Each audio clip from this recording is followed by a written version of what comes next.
Love Stories. Love Stories.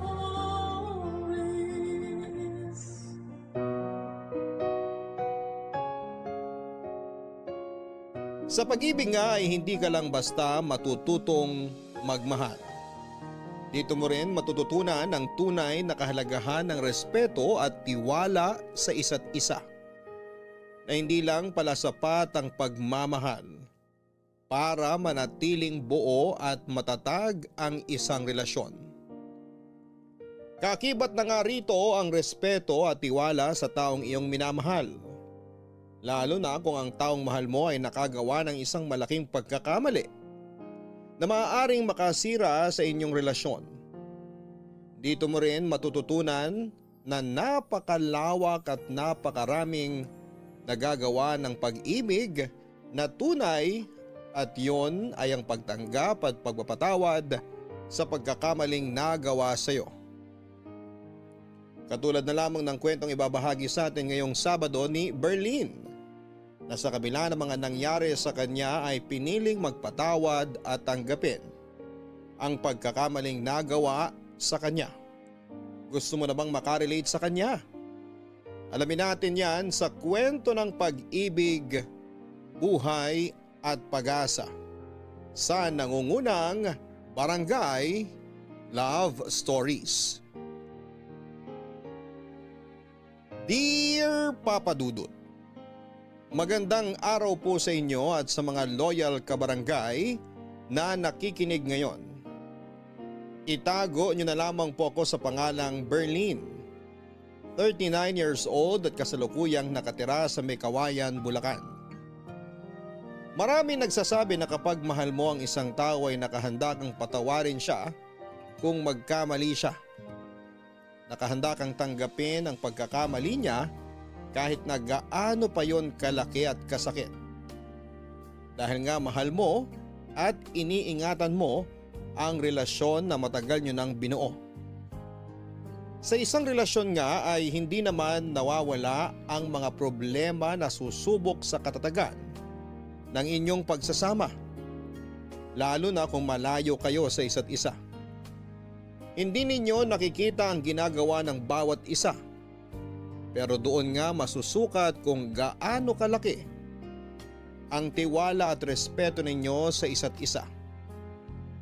Na kahit magkalayo kayo ay hindi ninyo gagawin ang mga bagay na maaaring makasira sa inyong relasyon. Katulad na lamang ng nangyari sa amin ng nooy long-time boyfriend ko na si Jace. Third year high school pa lamang kami noon ay magkasintahan na kami ni Jace, Papa Dudut. Kami nga yung definition ng perfect relationship noon dahil ni minsan ay hindi kami nag-away at lagi kaming nagkakaintindihan at kung may mga bagay man kaming maaaring pagtalunan ay agad namin yung naaayos bago pa man kami humantong sa away. Hanggang sa makagraduate na nga kami ng college at nagkaroon kami ng kanya-kanyang trabaho ay nag-propose sa akin si Jace. Agad ko namang tinanggap dahil alam ko sa sarili ko na siya na ang gusto kong makasama habang buhay. Sa opisina nagtatrabaho noon si Jace habang ako ay isang crew sa isang sikat na fast food restaurant. Pero nagkaroon kami noon ng kasunduan na hanggat wala pa kaming 32 at wala pang sapat na ipon ay hindi pa kami maaaring magsama at magpakasal. Gusto kasi namin noon na handa na ang lahat bago kami lumagay sa tahimik. Yun din kasi ang ideal age ko para magpakasal. Wala namang naging problema noon sa plano naming pagpapakasal dahil parehong pamilya namin ay boto sa bawat isa sa amin. Pero kinakailangan mag-abroad noon ni Jace dahil sa matinding pangangailangan ng pamilya niya. Lalo pa at na-stroke ang tatay niya na siyang nagtatrabaho para sa kanila. 3 rin ang kapatid niyang nag-aaral noon na kailangan niyang tustusan. Kahit na may pag-aalangan sa akin ay pumayag naman ako dahil para naman sa pamilya niya ang gagawin niya. Nagkasundo na lamang kami noon na kapag nakabalik siya ng Pilipinas ay magpapakasal na kami kahit sa West lang. Pumayag naman ako at sinabi kong mag-iipon din ako para sa kasal namin at ganon din siya. Kailangan lang muna naming tiisin na magkalayo kami at magtiwala sa isa't isa. Malaki naman ang tiwala ko sa kanya.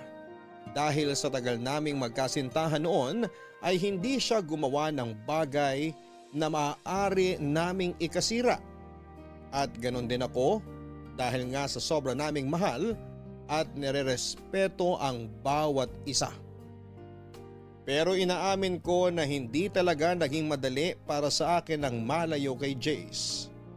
Dahil may mga bagay na pumapasok sa isip ko habang magkalayo kami. Mga bagay na alam ko namang hindi niya magagawa pero hindi ko maiwasang mag-isip na baka matukso siya sa isang babae habang hindi niya ako kasama. Lalaki siya at may pangangailangan at naisip kong baka sa iba niya hanapin ang mga yon. May tiwala naman ako sa kanya pero hindi ko kontrolado ang mga pumapasok sa isip ko. Lalo pa nga at hindi agad nakatawag noon sa akin si Jace. Nang makarating siya sa Korea bilang isang factory worker sa paggawaan ng mga noodles. Sobrang nag-worry rin ako sa kanya noon dahil hindi ko alam kung ano na nga bang nangyayari sa kanya doon. Iniisip kong mabait ba ang mga amo niya o kaya naman ay nakakakain ba siya ng maayos. Halos 2 linggo nga bago siya nakatawag noon at tila nabunutan ako ng tinig sa dibdib nang marinig ko na ang boses niya.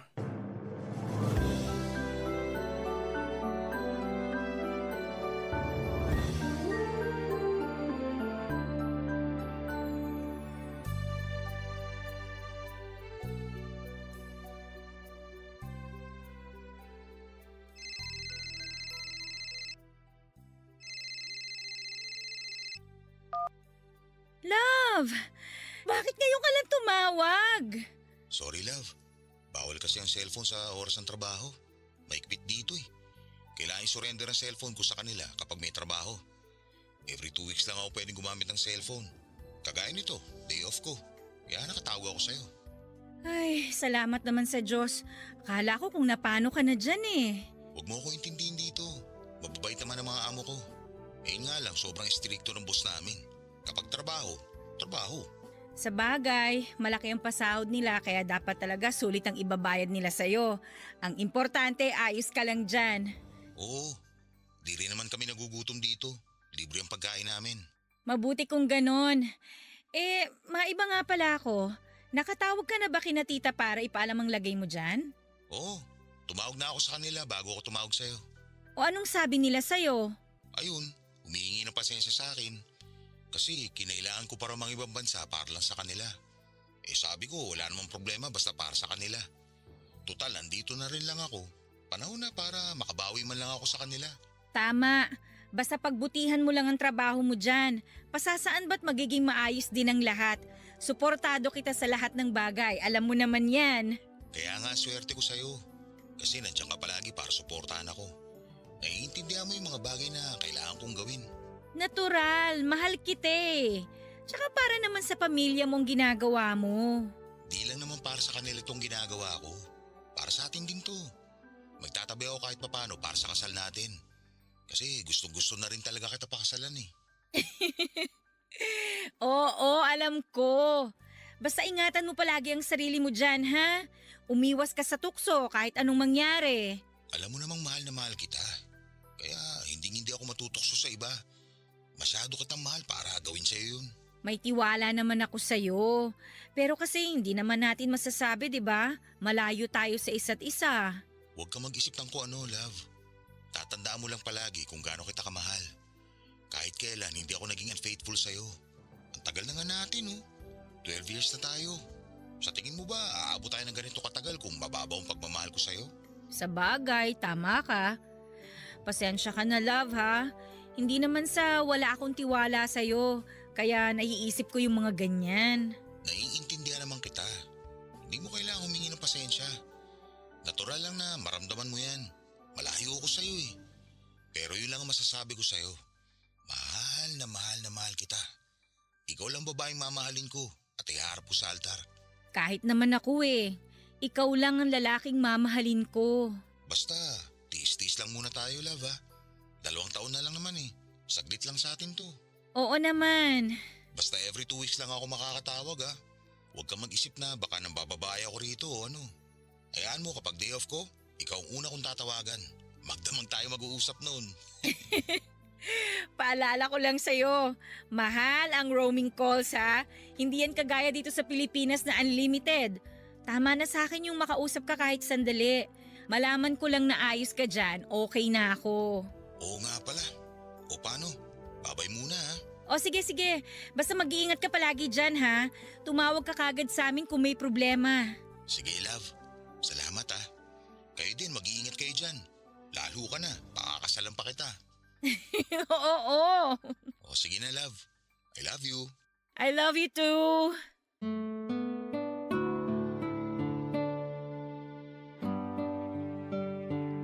Papadudot kahit papaano ay gumaan ang loob ko nang makausap ko si Jace.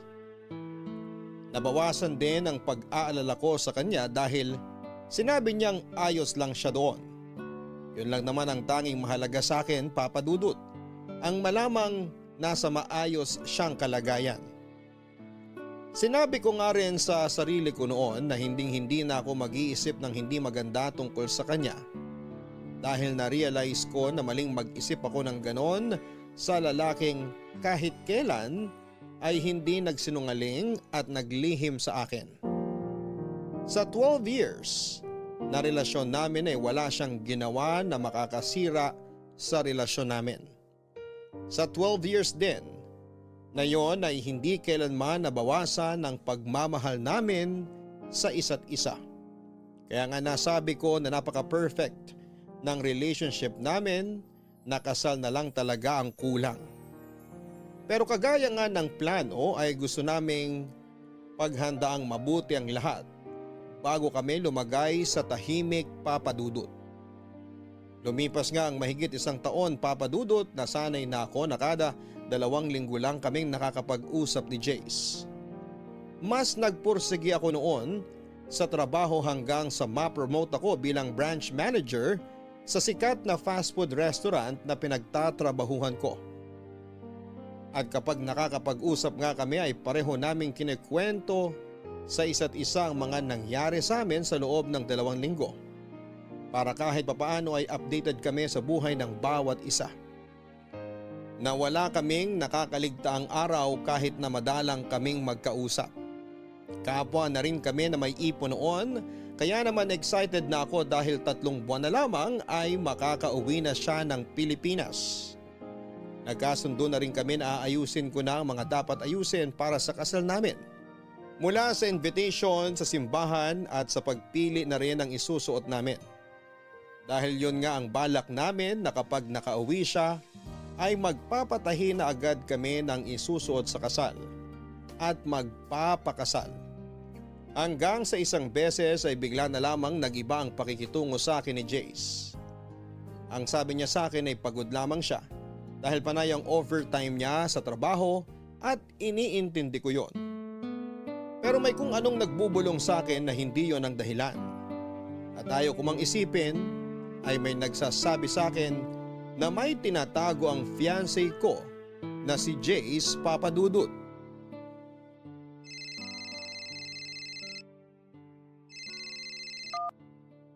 Hi love!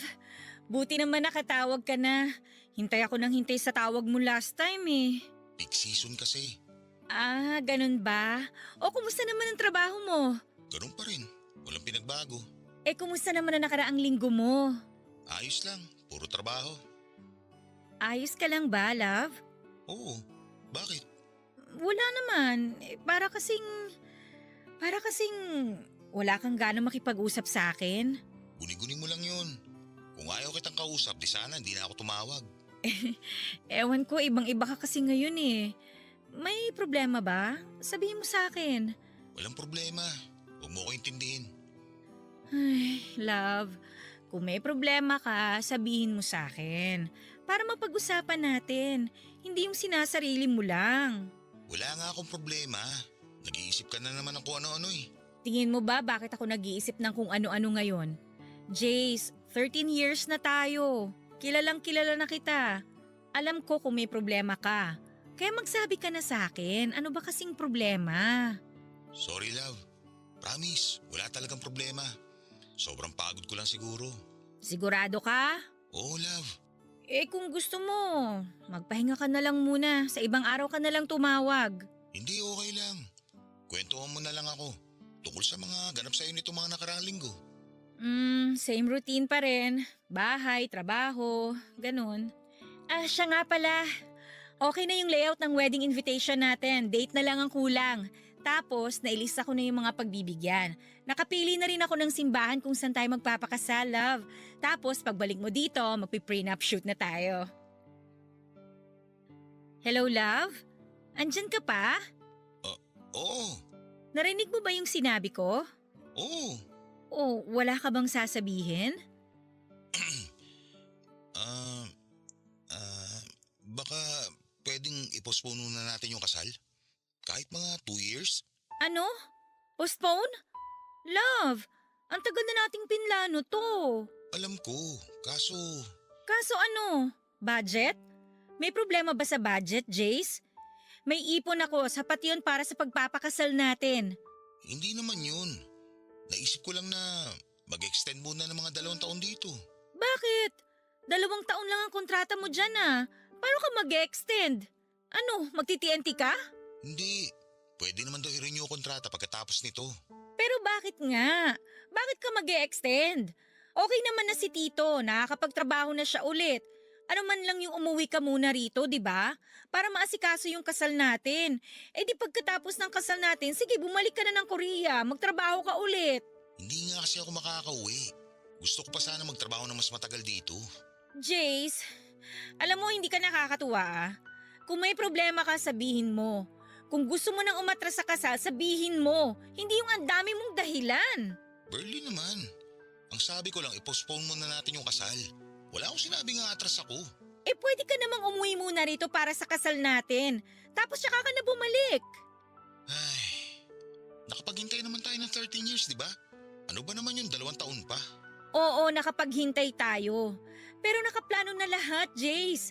Ang sabi mo, ayusin ko na lahat ang dapat asikasuhin para pag uwi mo, wala ka ng gaanong aayusin. Ikaw na lang ang kulang. Tapos ngayon sasabihin mo, i-postpone? Bakit?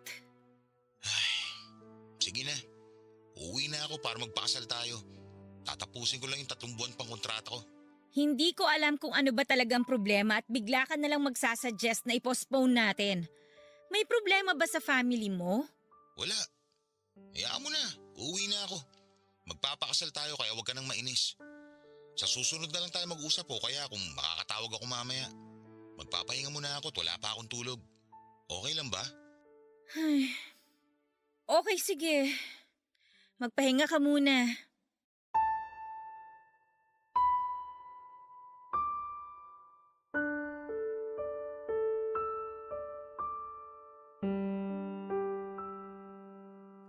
Papadudod sa kabilangan ng pagtataka ko sa naging reaksyon ni Jace ay isinawalang bahala ko na lamang yon kahit na may nararamdaman akong hindi maganda. Sa aming dalawa kasi ay si Jace talagang excited na magpakasal kami kaya hindi ko maiwasang mag-isip ng kung ano-ano. Pero pinigil ko ang sarili ko at iniisip na baka nga pagod lang talaga ito sa trabaho at hindi makapag-isip ng maayos. Naisip ko rin na baka marami siyang iniisip tungkol sa pamilya dahil sa kanya nakaatang ang responsibilidad. Marahil din ay nape-pressure ito sa kung ano nga ba ang dapat niyang unahin. Papadudod, hindi na nga ulit siya nakatawag sa akin ng araw na yon. Pero ayos lang naman sa akin, mas maigi na rin siguro yon para makapag-isip siya ng maayos. Napagpasyahan kong maghintay na lamang sa kung ano nga ba ang magiging desisyon niya. At bilang partner ay nakahanda akong irespeto kung ano man yon. Nang sumunod na beses na pagtawag sa akin ni Jace ay kapansin-pansin ang panlalamig nito sa akin. Wala itong kabuhay-buhay sa pakikipag-usap sa akin na parang minsan ay napipilitan na lamang siyang kausap ako. Ayaw ko mang mag-isip ng hindi maganda. Pero sa kinikilos ni Jace ay hindi ko mapigilan ang sarili ko. Halos lahat na yata ng pangit na senaryo ay naisip ko na baka may ibang babae siya, kaya gano'n na lamang ang panlalamig niya sa akin. Hindi na siya malambing kagaya ng dati at palaging malayo ang sagot sa tuwing may itinatanong ako sa kanya, Papa Dudut. Papa Dudut, nagpatuloy ang cold treatment sa akin ni Jace hanggang sa dumating na sa point na halos hindi na siya tumatawag. Halos hindi ko na nga alam kung ano ang iisipin ko ng mga panahong yon. Nagsimula na ako mag-alala at makaramdam ng kaba dahil wala talaga siyang paramdam. Baka mapahamak na siya o ano, kaya naman hindi na ako nagdalawang isip na lumapit sa pamilya niya at itanong kung tumatawag ba sa kanila si Jace. Ang sabi nila ay hindi naman daw ito tumatawag at malamang ay busy lamang sa trabaho. Nagtaka naman ako dahil parang hindi sila nagwo-worry kay Jace. Pero pinili ko na lamang na huwag nang magsalita. Sumang-ayon na lamang ako sa sinabi nila. Pero may parte sa puso ko na ayaw maniwalang hindi tumatawag sa kanila si Jace dahil busy ito. Kilala ko si Jace at hindi nito matitiis ang kahit na ano, lalo na kung tungkol sa pamilya nito. Naisip kong may mali sa nangyayari at kailangan ko yung alamin. Kaya nga sinubukan kong kontakin ang mga kaibigan ni Jace na nakilala nito sa trabaho. Halos lahat ng nakausap ko ay iba-iba ang sinasabi. Ang isa ay sinabing busy lang si Jace, samantalang ang isa naman ay sinabing wala naman daw silang gaanong ginagawa dahil tapos na ang peak season. Kaya mas lalong lumakas ang kutob ko na may tinatago siya sa akin hanggang sa nakausap ko ang isa pa sa katrabaho niya na si Carlo. At hindi ko halos matanggap ang mga ipinagtapat niya sa akin, Papa Dudut.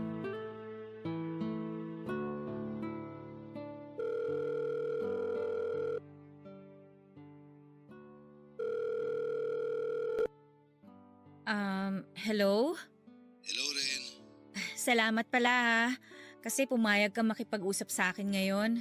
Walang problema. So, ano nga yung gusto mong pag-usapan ulit natin? Alam mo namang matagal ko ng boyfriend si Jace, di ba? Oo, ikakasal na nga raw kayo pag uwi niya. Oo, sana. Kaya lang, ang laki kasi ng ipinagbago niya eh. Parang nanlalamig na siya sa akin. Baka naman marami lang iniisip si Jace. Kilala ko siya kapag may problema yon o may iniisip. Nagsasabi siya sa akin. Pero ngayon, parang may tinatago siya sa akin eh. Hindi na ako makapag-focus sa trabaho ko kasi iniisip ko siya. Kung ano na bang nangyayari sa kanya, wala na rin akong maayos na tulog kakaisip kung ano ba talagang pinagkakaabalahan niya. Ano kasi, wala ako sa posisyon para sabihin sa'yo to. Na alin? May alam ka ba? Ang mabuti pa siguro, si Jace na lang ang kausapin mo. Paano ko nga siya tatanungin? Isang buwan na siyang hindi nagpaparamdam sa akin. Malilintikan kasi ako eh. Bakit?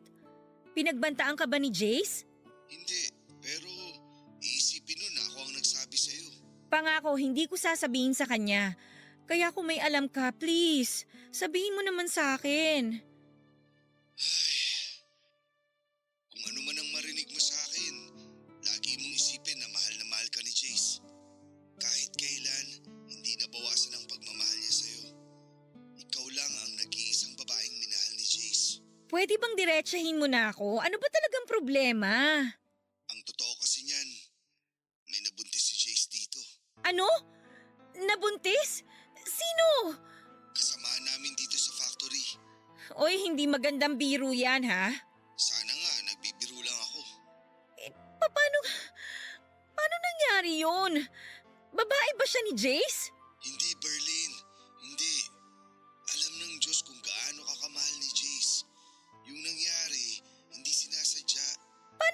sinasadya. Nagkayayaan kasi magkainuman pagkatapos ng holiday. Lahat kami magkakatrabaho. Hanggang sa nalasing kaming lahat. Hindi na namin alam yung mga sumunod na nangyari. At si Jace, paano niyo nasabing si Jace ngayon nakabuntis dun sa babae kung lasing kayong lahat? Sila kasi yung magkasama sa kwarto nung magising kami kinaumagahan.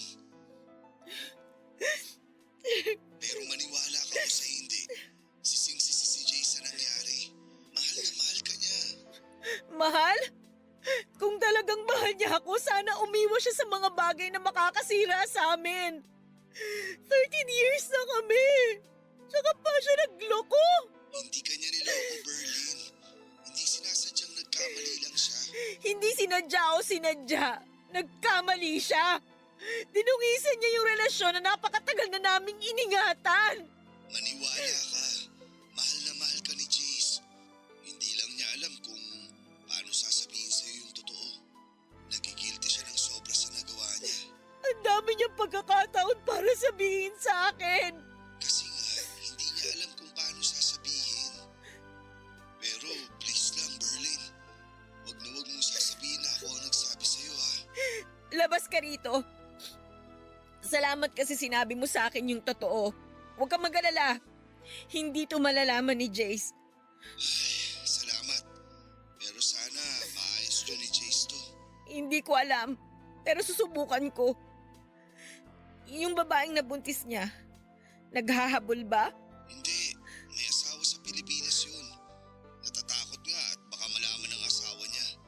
Ang hinihiling lang niya kay Jace, sustento at suporta sa pagbubuntis niya. O sige, salamat. Pasensya ka na rin sa abala ha.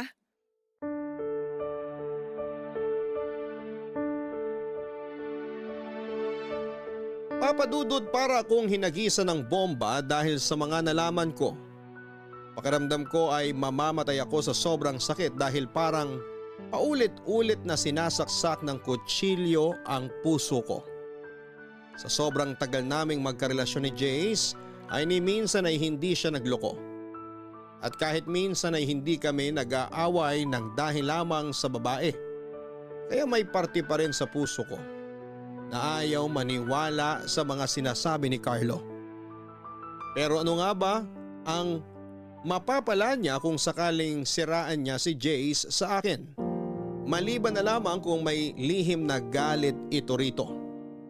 Hindi ko alam kung paano ko tatanggapin ang katotohanang magkakaanak siya sa ibang babae. Pakiramdam ko ng mga oras na yon ay wala akong kwentang babae. Dahil sa kabila ng pagmamahal ko kay Jace ay nagawa niya yon sa akin. Sarado ang utak ko ng mga oras na yon dahil wala akong pakialam kung sinadya yon o hindi. Ang tanging naisip ko lang noon ay nagtaksil sa akin si Jace. Naisip ko nga rin na baka nawala na ang pagmamahal niya sa akin dahil magkalayo na kami. Hindi ko na nagagawa ang mga bagay na ako dapat ang gumagawa para sa kanya at nahanap niya yon sa ibang babae. Kaya naman nang tumawag siya ulit sa akin ay agad ko siyang kinumpronta.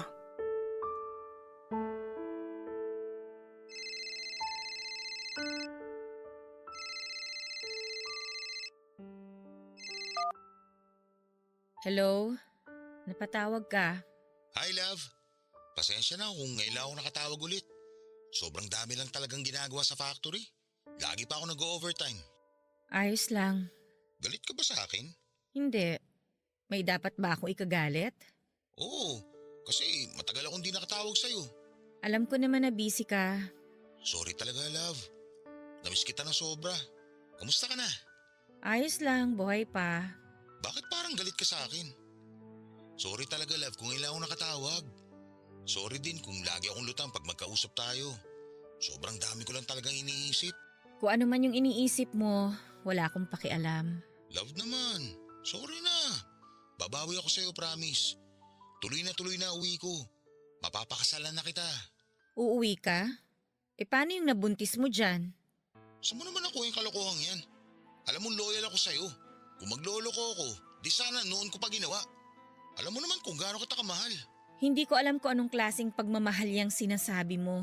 Teka nga, sino nagchismis sa'yo niyan? Alam mong hindi kita kaya ipagpalit sa iba. Mahal na mahal kita, Berlin. Pwede ba, Jace? Huwag na tayong maglokohan. May nagsumbong na sa akin eh. Kaya huwag ka nang magsinungaling. Magsabi ka na lang ng totoo kaysa paikot-ikot lang tayo dito. Hindi ako tanga. Alam mo yan. Okay, magsasabi na ako.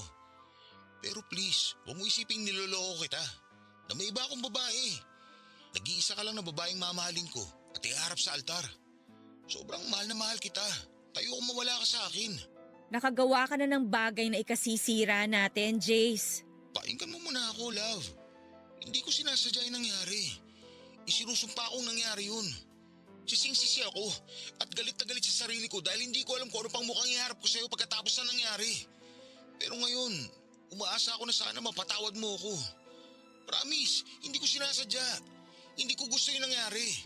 Pare-pareho kaming lasing nun at hindi ko na alam ang ginagawa ko. Hindi alam ang ginagawa? Kahit lasing ka, alam mo pa rin ang nangyayari sa paligid mo. Hindi totoo yung lasing ka kaya hindi mo alam ang ginagawa mo. Palusot lang yan ng mga taong manloloko. Hindi kita niloko, Berlin. Hindi ko ginusto yung nangyari. Sana hindi ka na lang nakipag-inuman para hindi ka umabot sa ganun, di ba? Hindi ka naman pala inom eh. Bakit sumama ka sa kanila? Kasi nakikisama ako sa kanila. Nasobrahan ka naman yata sa pakikisama, Jace. Hindi ko naman alam na aabot sa ganun. Ang alam ko, simpleng inuman lang yun.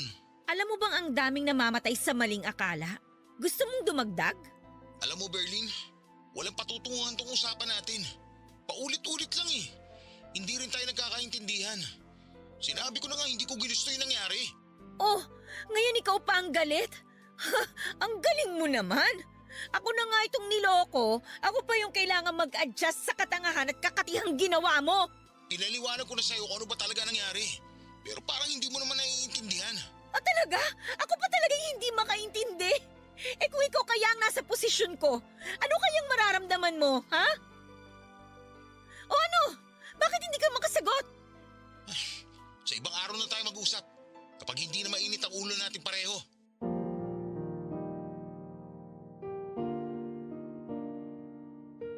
Papadudot minabuti na nga lang namin na huwag na munang mag-usap dahil pareho pang mainit ang mga ulo namin. At baka kung saan pa kami humantong.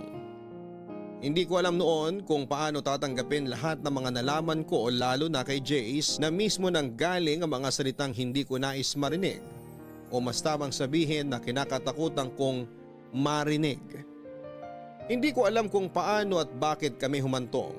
Sa ganon na kung kailan marami na kaming pangarap at plano sa buhay ay saka pa kami susubukin ng matinding problema na hindi ko alam kung kaya ba naming solusyonan. Halos mamatay na nga ako sa sobrang sakit, Papa Dudut. Itinatanong ko sa sarili ko kung saan ako nagkamali o saan ako nagkulang dahil tila napakabigat naman yata ng problemang ibinato sa akin ng Diyos. Problemang parang hindi ko kayang pasanin at lutasin. Iniisip ko na sa dami ng plano at pangarap na binuo namin nang magkasama ay isang pagkakamali lang ang magiging sanhi ng pagkasira ng mga yon. At dahil nga sa pagtatalo naming yon, Papa Dudut, ay minabuti muna naming dumistansya ni Jace sa isa't isa. Lalo pa't hindi ko na rin alam kung ano nga ba ang sasabihin ko sa kanya. Alam na alam ko sa sarili ko na kapag nag-usap kami ay kung ano-ano na naman ang masasabi ko sa kanyang masasakit na kailanman ay hindi ko na mababawi. Oo nga at galit ako sa kanya pero naroon pa rin ang respeto ko sa kanya bilang tao. Naisip ko lang na isang pagkakamali lang yung nagawa niya. Pero hindi ko makuha sa sarili ko na tanggapin yon, gayong alam kong hindi naman talaga niya sinasadya. Marahil ay napakasakit lang sa akin dahil kung kailan may plano na kaming magpakasal, ay saka pa yon nangyari. Na tila ba gustong hadlangan ng tadhana ang pagsasama namin. Sobrang litong-lito ako nung mga panahong yon. Hindi ko alam kung ano ang dapat kong gawin para maayos ang relasyon namin na hindi naman ako ang sumira. Pero sa kabila nga ng mga nalaman ko ay sinolo ko yon. Walang nakalam kahit sino sa pamilya ko o sa mga taong nakakakilala sa amin dahil ayaw kong masira ang imahe ni Jace sa kanila. Kahit papaano ay gusto kong itago ang kahihiyan dahil naisip ko na ang kahihiyan ni Jace ay kahihiyan ko na rin. Malaking insulto din yon sa akin kung sakali dahil sa tinagal-tagal nga naming magkasintahan ni Jace ay ni minsan ay hindi siya gumawa ng bagay na ikakasira namin. Simpleng inuman lang pala ang magiging mitya ng bombang sisira sa amin. At may mga bagay na hindi talaga maiiwasan kagaya na lamang ng muling pag-uusap namin ni Jace.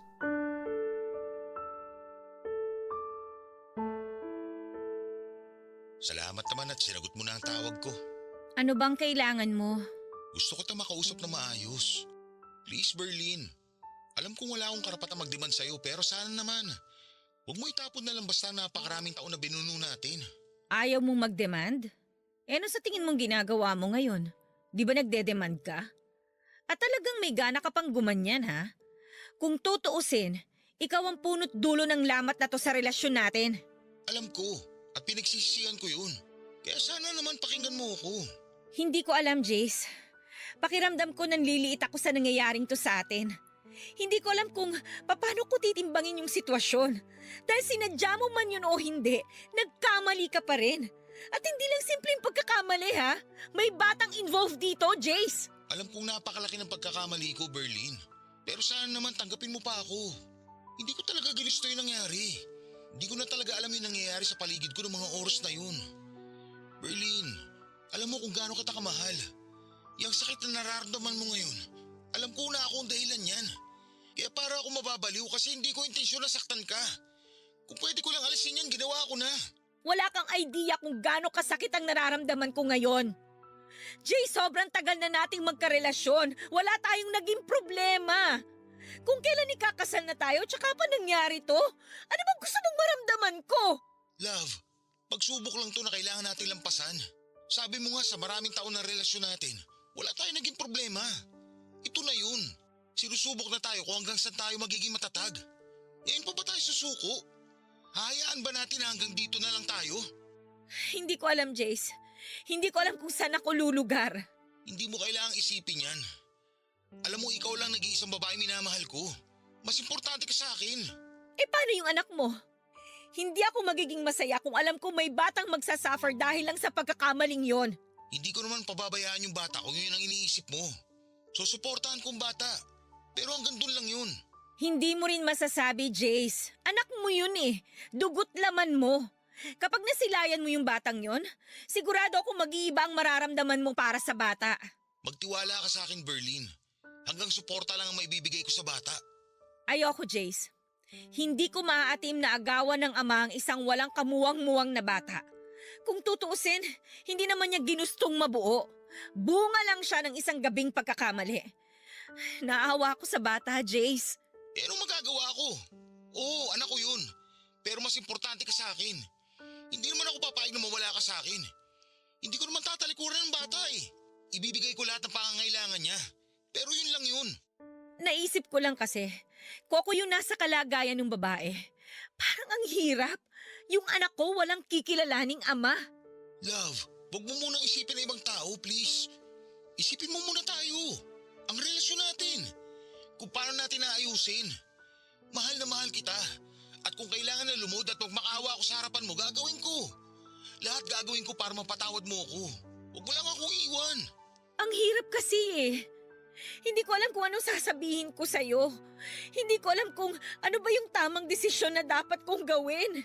Basta tuloy yung plano natin. Magpapakasal tayo. Walang magbabago. Ewan ko. Ang kasal sana natin ang pinakamasayang araw sa buhay ko. Pero paano ko magiging masaya sa sitwasyon natin ngayon? Ayoko magpakasaya knowing na may batang magsasuffer in the end. So ano? Ganun na lang? Maghihiwalay tayo? Iiwan mo ako? Ang sinasabi ko lang, palipasin muna natin ang unos. Ituloy natin yung gusto mo na i-postpone muna yung kasal. Kailangan ko rin ng panahon para makapag-isip ng mabuti. At saka ikaw, ayusin mo muna yung dapat mong ayusin. Pero paano pa ako makakasigurado na hindi mo ako iiwan? Huwag mo na akong intindihin mo, okay? Unahin mo ang mas importanteng bagay. Unahin mo yung anak mo. Kawawa yung bata, Jace. Ikaw ang pinaka-importante sa akin. Alam mo yan. Magkakaanak ka na, Jace. Magiging tatay ka na. Magpakalalaki ka naman. Panindigan mo ang responsibilidad mo dun sa bata. Love naman. Paikot-ikot na naman tayo eh. Hindi ko nga pababayaan ng bata. Jace, hindi lang sustento ang kailangan ng bata. Kailangan din niya ng kalinga at pagmamahal ng isang ama. Anong gusto mo gawin ko? Iwan kita. Tapos magpakatatay sa batang hindi ko naman ginusto mabo? Magdahan-dahan ka sa pananalita mo, Jace, ha? Mas lalong hindi hiniling nung bata na mabuo siya. Kasi kung may choice lang siya na pumili na magiging magulang, for sure, hindi ka pipiliin ng bata dahil alam niyang hindi mo siya tanggap. Oo, hindi ko siya tanggap. Pero pananagutan ko siya. Berlin, please. Bigyan mo pa ako ng isang chance na itama lahat to. Pero wag na wag mong hihingin sa akin na maghiwalay tayo. Kasi hindi ko kaya yun. Bigyan mo ako ng panahon na mag-isip. Habang inaayos mo mga dapat ayusin, i-postpone muna natin ang kasal. Okay, sige. Kung yan ang gusto mo. Pero ito lang ang masasabi ko. Mahal na mahal kita. At kung kailangan ko mamili, ikaw at ikaw ang pipiliin ko.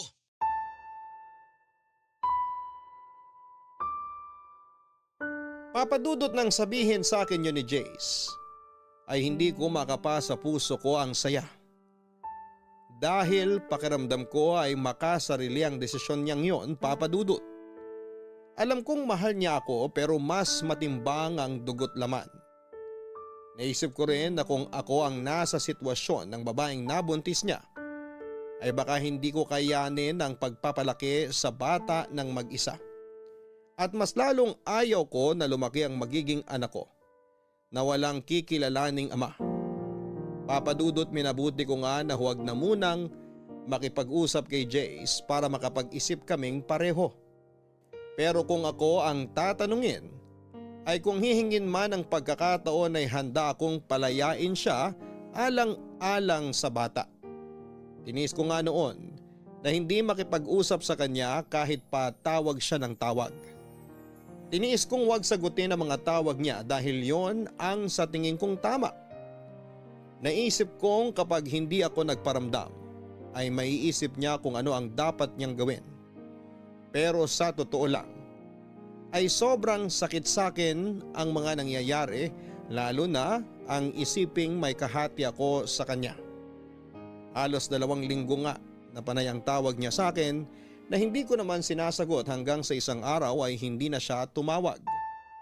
Kaya naisip ko noon na marahil ay nakapag-desisyon na si Jace at pinili nito ang anak. Pero wala akong kamalay-malay na uuwi pala siya ng Pilipinas para personal akong makausap. Kailan ka pa dumating? Ngayon lang din. Dumiretso ka agad ako rito para makapag-usap tayo. Nagpahinga ka na muna sana bago ka pumunta rito. Hindi ko na kaya ipagpaliban pa to, Berlin. Para na ako mababaliw. Hindi mo sinasagot ang mga tawag ko. Sinabi ko naman sa'yo na kailangan nating makapag-isip pareho. Paano tayo makakapag-isip kung lagi din naman tayong mag-uusap? Hindi naman solusyon ang pagdistansya sa isa't isa. Kaya nga tayo mag-uusap para mas madali nating maayos ang problema natin. Ang problema dapat tinaharap, hindi tinatalikuran. Paano natin ito maayos kung ayaw mo naman makapag-usap? Ang dali lang para sa'yo na sabihin. Kasi hindi naman sa'yo nangyari eh. Oo, hindi sa akin nangyari. Pero naisip ko na rin yan na kung sa akin man mangyari to, tatanggapin pa rin kita ng buong buo. Nasasabi mo lang yan kasi wala ka sa totoong sitwasyon. Hindi ko lang nasasabi to.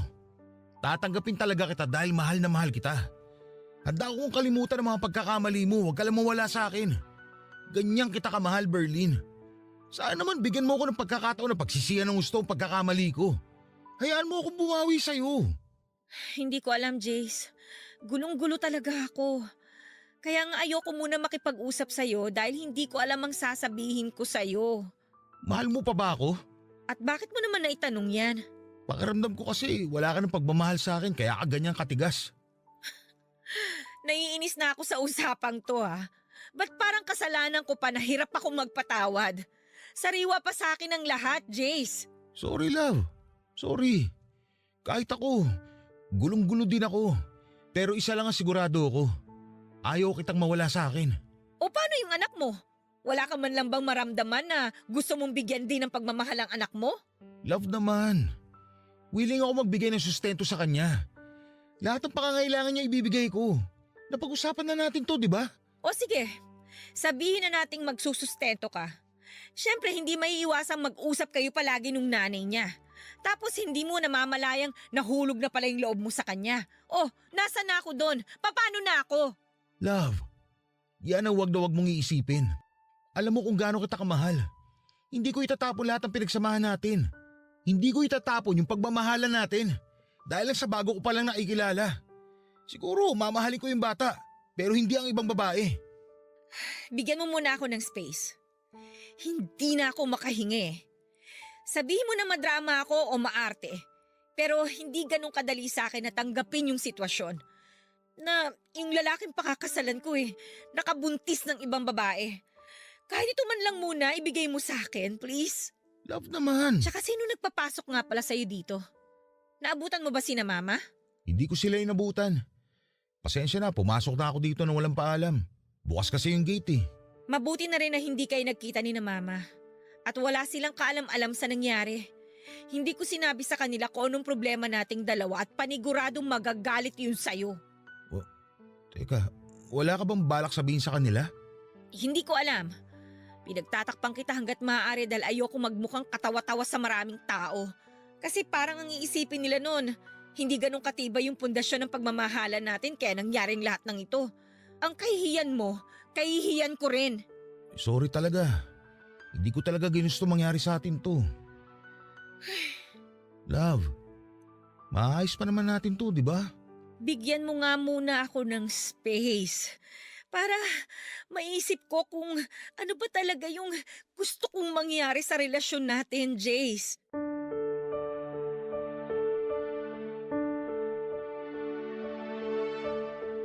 Hindi na nga kumontra pa si Jace noon nang sabihin kong gusto ko muna ng space.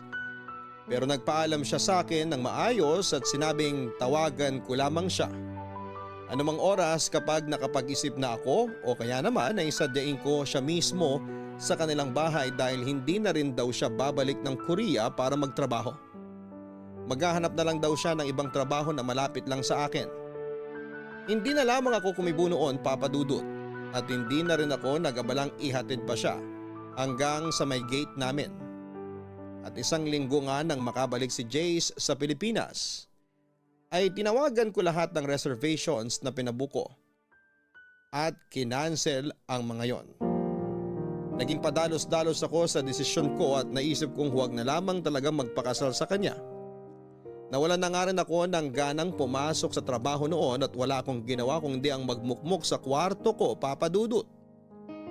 Nakakahalata na nga noon ang mga magulang ko pero pinili ko pa rin na magsinungaling sa kanila at pagtakpan si Jace. Hindi ko na nga maintindihan ang sarili ko ng mga oras na yon. Dahil hindi ko alam kung bakit pilit ko siyang pinagtatakpan, gayong mga magulang ko lang ang maaaring umintindi sa akin sa sitwasyong yon. At ang palusot ko na lamang sa kanila noon ay masama ang pakiramdam ko kaya hindi muna ako makakapasok. Pero sadyang walang lihim na hindi nabubunyag. Dahil nalaman din ng mga magulang ko ang problemang kinakaharap namin ni Jace, Papa Dudut. Papa Dudut, hindi ko alam kung paano at saan nalaman ng mga magulang ko ang tungkol sa sitwasyon namin ni Jace. Pero isang bagay lang ang alam ko. Yon ay napakatindi ng galit nila kay Jace pero sinabi naman nila sa akin na sakto umano na nandun sila sa bahay nila Jace para sana maghatid ng mga deliver na baboy ay may babae umano doon. Nakausap nila Jace at nalaman nila ang babaeng yon ay nabuntis ni Jace habang nasa Korea. Sinabi pa ng mga magulang ko na gustong-gusto nilang saktan at pagalitan si Jace. Pero mas pinili na lamang nilang umalis at huwag nang mag-iskandalo. Agad ko naman silang tinanong kung naroon pa ang babaeng kausap ng mga magulang ni Jace. At sinabi nilang nandun pa dahil pinag-uusapan umano ng mga ito ang tungkol sa bata. Papadudot wala nga akong inaksayang panahon at umalis ako ng bahay nang walang ligo at toothbrush dahil sa pagmamadali kong puntahan si Jace. Pero nang makarating ako doon, ay hindi ko na inabutan ang mga magulang ni Jace dahil may pinuntahan ang mga ito. Ang tanging nadatnang ko na lamang sa sala ay si Jace at ang babaeng sigurado kong nabuntis ni Jace. Hindi ko napigilan at tignan siya mula ulo hanggang paa at ramdam kong nailang siya sa akin, Papadudot. Sa tansya ko noon ay ilang taon ang tanda ng babae sa aming dalawa ni Jace. Siguro ay nasa 34 o 35 dahil halata naman sa itsura. Maayos itong manamin at mukhang desente. Yun nga lang ay mabigat talaga ang loob ko sa kanya. Nabigla pa nga si Jace sa pagdating ko pero agad ding nakabawi at inanyayahan akong maupo para makapag-usap kaming tatlo.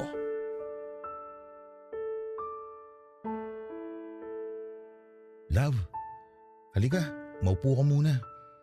Mabuti at nandito ka para makapag-usap tayong tatlo na maayos. Siya ba yung nabuntis mo? Siya nga, Mukhang mas matanda sa atin ah. Dalaga ba siya? sa totoo lang, may asawa siya, love. At kasal sila. Ano? Jace, ano ba tong pinasok mo? Love, makinig ka muna sa amin ni Thea. At anong sasabihin niyo sa akin? Ang laking gulo nito, Jace, kapag nakarating sa asawa niya tong ginawa ninyo. Kaya nga hayaan mo muna kami ipaliwanag sa yung plano namin. Please, love, pakinggan mo lang kami. Tapos, tsaka ka mag-decide. O sige, magsalita kayong dalawa. Mauna ka na muna, Thea. Sige. Nasabi na naman ni Jace na may asawa ako dito sa Pilipinas. Sa totoo lang, wala talaga akong balak na manggulo sa inyong dalawa. Hindi lang talaga namin inakala na ganito ang mangyayari. Kung bakit naman kasi, kababae mong tao at may asawa, nakikipag-inuman ka pa sa mga lalaki. Wala akong excuse pagdating dyan. Alam kong mali ako sa part na yon at sising-sisi talaga ako. Kaya humihingi ako ng kapatawaran kasi nagulo ko ang relasyon nyo. Hindi mo lang ginulo, nasira mo na rin. Love, please, patapusin mo muna siya. Wala kayong karapatan na mag-demand sa akin kung kailan ako mananahimik at kung kailan ako pwedeng magsalita. Magsasalita ako kung gusto ko. Mananahimik ako kung gusto ko. Hayaan mo na, Jace. Humihingi uli ako ng tawad sa'yo, Berlin. Alam kong di madali para sa'yo magpatawad. Ayos lang sa akin kahit habang buhay mo na akong di patawarin. Huwag mo lang sanang idamay ang bata sa galit mo sa amin ni Jace. Hindi ba sinabi sa'yo ni Jace ang sinabi ko tungkol sa bata? Sinabi niya sa akin kaya medyo nabawasan ang pag-aalala ko kung sakaling ipapaubaya ko ang bata sa inyong dalawa. Ipapaubaya? Anong ibig mong sabihin? Nagpunta ako rito para ipaalam kay Jace ang bala ko pagkaluwal sa bata. Kaya nga sinabi ko may asawa ko. Mapapatay ako ng asawa ko kapag nalaman niyang nabuntis ako ng ibang lalaki. Gusto ko lang sana na hanggat hindi ko pa naluluwal yung bata, suportahan ako ni Jace mula sa pagbubuntis hanggang sa tuluyan na akong manganak. At kung pwede, dito muna ako hanggat hindi pa ako nakakapanganak. Ano? Dito ka titira? Sa bahay ni Jace? Oo, sana. Habang hindi pa ako nakakapanganak, di kasi ako pwedeng umuwi sa amin ng ganito. Wow! Anong akala mo sa akin, tanga? Sa tingin mo maniniwala ako sa'yo? Napanood ko na sa mga palabas yan. Hindi ko inaasahang maniniwala ka sa akin. Kung gusto mo, dito ka na muna para mabantayin mo mga kilos namin ni Jace. Kahit dito na lang ako sa sala matulog, ayos lang sa akin. Hanggang sa makapanganak lang ako. At pumayag ka sa gusto niya, Jace?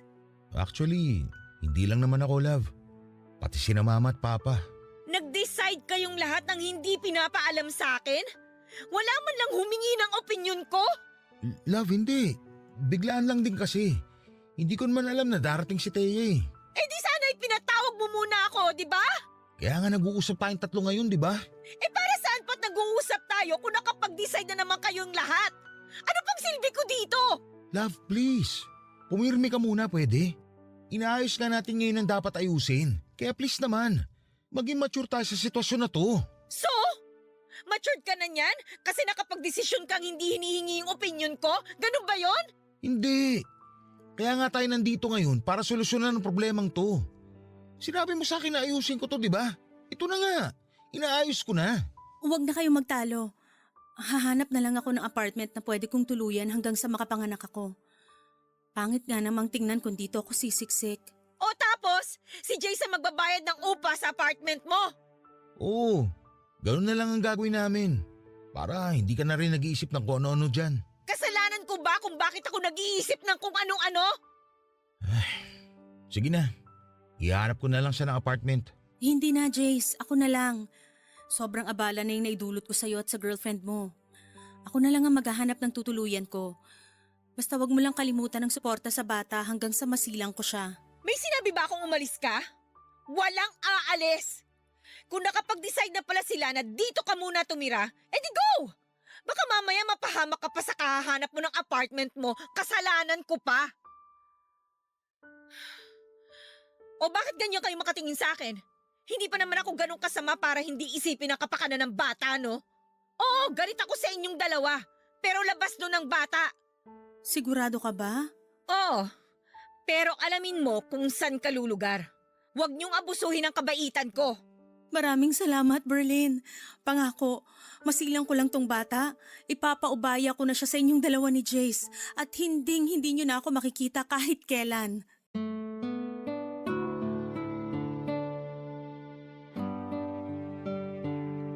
Papadudot wala na nga akong nagawa kung hindi ang sumang-ayon na lamang sa desisyon ni Jace at ni Thea.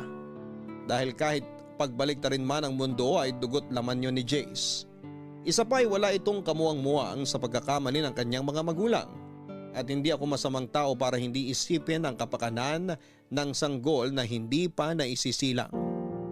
Doon ko rin na-realize na hindi basta-basta ang samahan namin ni Jace para lamang masira ng ganon dahil lang sa isang pagkakamali. Na-realize ko rin ang mga sinabi niya na kung talagang mahal mo ang isang tao ay handa kang tanggapin itong muli kahit na ano pa ang naging pagkakamali nito. Basta bukal sa kalooban nito ang pagsisisi sa pagkakamaling nagawa niya. Papadudot na kahanda akong tanggapin ang bata sa oras na yon. Naisilang ito. Pero hindi ko alam sa sarili ko kung kaya ko ba siyang akuin na parang tunay kong anak. Ngunit susubukan ko. Marami man akong agam-agam sa kung ano ang magiging reaksyon ng mga taong nakapaligid sa amin. Kapag nalaman ang tungkol doon, lalo na ang mga magulang ko ay hindi ko na muna yon iisipin. Ang tanging nasa isipan ko na lamang ng mga oras na yon ay maayos na ang gulo at makapagsimula kaming muli ni Jace. Naging maayos naman ang pagtira ni Thea sa bahay ni na Jace. At totoo sa mga sinabi nito ay tanging masisilungan at suporta lamang ang gusto nito mula kay Jace hanggang sa ito ay makapanganak. Lumipas nga ang ilang buwan at tuluyang nagsinang si Thea ng isang sanggol na lalaki at pinaubaya ito sa aming dalawa ni Jace. Masakit man umano sa kanya na iwan ang sariling anak ay alam naman niyang hindi ito mapapabayaan dahil kasama nito ang tunay na ama. Tulad nga rin ang ipinangako niya sa amin ay hindi na siya muling magpapakita pa. Nang maayos nga namin ang tungkol sa custody ng bata ay nakiusap naman sa akin si Jace na kung maaari ay relasyon naman namin ang aming ayusin.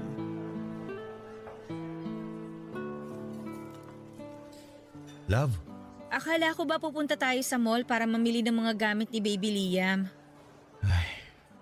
kumain muna tayo. Gusto ko rin na makapag-usap tayo na maayos. Ano bang gusto mong pag-usapan natin? Galit ka pa rin ba sa akin dahil sa nangyari? Sa totoo lang, hindi ko naman kaagad makakalimutan yung mga nangyari, Jace. Nagre-recover pa rin ako hanggang ngayon.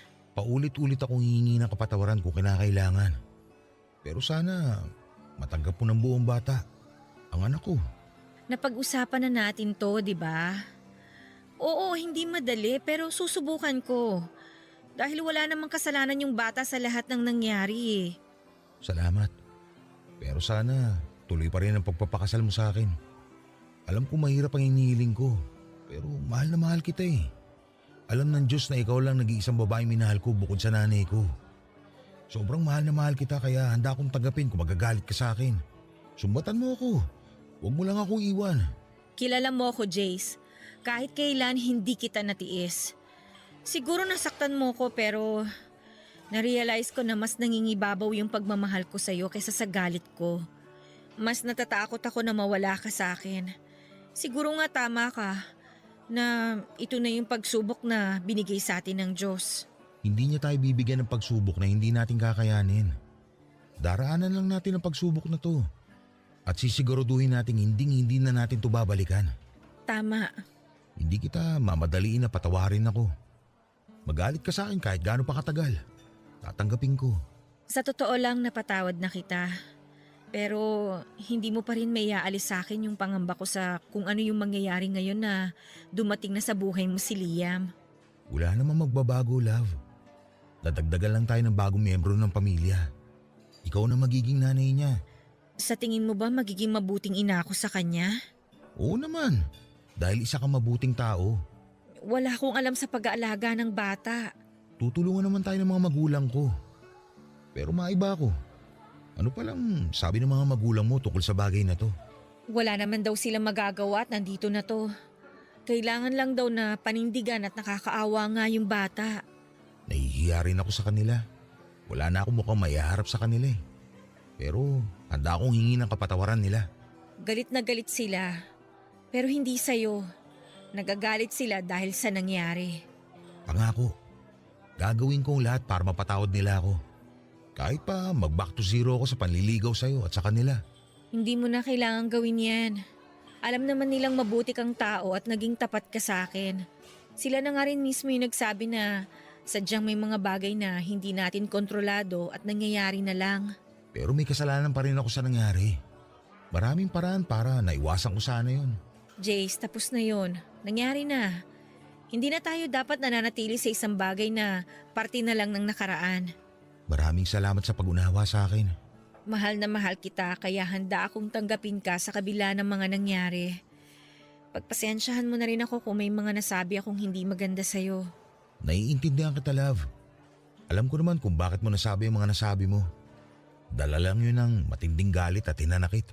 Oo, pero meron akong mga nasabi na hindi naman talaga dapat. Kaya sorry pa rin. Hayaan mo na yun. Wala na yun sa akin.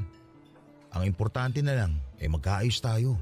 Ayusin muna natin ang dapat ayusin bago tayo magpakasal. Pumapayag ka na magpakasal sa akin? Ay, ano bang magagawa ko? Mahal na mahal kita eh. Pero unahin muna nating mapabinyagan si Liam. Ang problema, paano natin ipapaliwanag sa lahat kung kaninong anak yon? Kawawa naman siya kung palalabasin nating inampun lang natin siya. Ayos lang ba sa'yo kung sabihin ko sa kanilang anak ko si Liam? Walang problema sa akin. Mas ayoko naman na itago mo siya. May karapatan siya dahil anak mo siya. Huwag mo kong intindihin kasi mahal na mahal kita. Handa ako sa lahat ng sasabihin nila at ng ibang mga tao. At kung talagang totoong tao sila at kaibigan sa atin, hindi nila tayo huhusgahan. Tama ka dyan. Pangako ko sa'yo, babawi ako. Wala kang dapat bawiin. Ang mabuti pang gawin natin, ibuhos natin lahat ng kalinga at pagmamahal kay Liam dahil ikaw lang ang magulang niya ngayon. Bakit sa tono mo parang ako lang ang magulang niya? Ikaw na ang nanay niya ngayon. Hindi naman kita pipiliting magpakananay sa kanya eh. Subukan mo lang. Hindi ako mangangako ha, pero susubukan ko.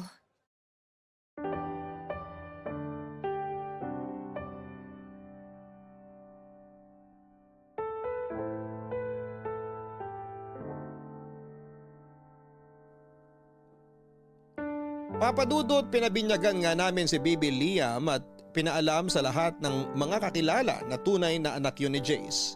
At halos lahat sila ay bumilib sa ginawa ko. Napakabihira lang daw kasi ang kagaya ko na handang tanggapin ang bunga ng pagkakamali ng taong minamahal. Sa totoo lang ay nahirapan din ako na tanggapin ang lahat pero na-realize ko na hindi talaga yon ginusto ni Jace. Ang tanging paraan na lamang namin para maitama ang pagkakamaling yon ay harapin ang nangyari at palakihin ng maayos at busog sa pagmamahal si Baby Liam. Sinabi pa nga nila na isipin lang namin na blessing in disguise si Liam. Lalo pa nga at na-diagnose akong may PCOS. Ibig sabihin ay maliit lamang ang tsansa ko na magbuntis. Halos madurog ako nang malaman ko pero hindi ako pinanghinaan ng loob dahil sinabi naman ng mga doktor na may mga paraan pa para ako ay magbuntis at magkaanak.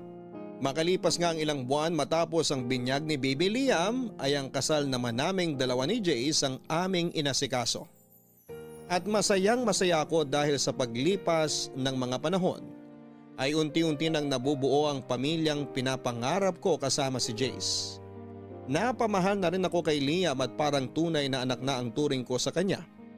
At masasabi ko na napalaki namin siya ng maayos ni Jace dahil lumaki siyang mabait at magalang at higit sa lahat ay mapagmahal. At laking pasalamat ko rin nga nang hindi kalaunan ay nagdalang tawa ko at nagsilang ng isang sanggol na babae na pinangalanan kong Jamaica. Hango sa pangalan naming tatlo ni na Jace at Liam. Sobrang saya ko nga, Papa Dudut, dahil hanggang ngayon ay masaya at nananatiling matatag ang aming pamilya. At tuloy na rin naghilom ang sugat na naiwan ng kahapon. Napatunayan ko rin na ang susi sa maginhawa at masayang pamilya ay ang pagtanggap sa pagkakamali ng bawat isa. At itama yon upang magsilbing pundasyon ng mas matatag na pagsasama. At dito ko na nga po tinatapos ang aking kwento. Maraming salamat po kung ito man ay inyong mapiling basahin sa araw na ito. More power po sa inyong programa. Ang inyong loyal kapuso at kabarangay, Berlin. Maraming salamat, Berlin, sa pagbabahagi mo ng iyong kwento ng puno ng tapang at pagmamahal. Tapang na tanggapin ang pagkakamali ng taong labis mong minamahal. Sa buhay ng tao ay napakaraming beses na maaari tayong magkamali. Ngunit marami rin namang paraan upang maitama natin ang pagkakamaling yon. Bagamat mahirap nga ang magpatawad at tumanggap ng pagkakamali, ay lagi sanang manaig sa atin ang pagmamahal. Nang sa gayon ay maibigay natin ang pagpapatawad at pagtanggap na nararapat para sa kanila. Hanggang sa muli, ako po ang inyong si Papa Dudut sa mga kwento ng pag-ibig, buhay at pag-asa sa Barangay Love Stories #1. Sabay-sabay nating pakinggan ang iyong kwento ng pag-ibig, buhay at pag-asa. Ipadala lang sa barangaylovestories@yahoo.com. Nagustuhan ng iyong napakinggan? Ituloy yan via live stream sa www.gmanetwork.com/radio.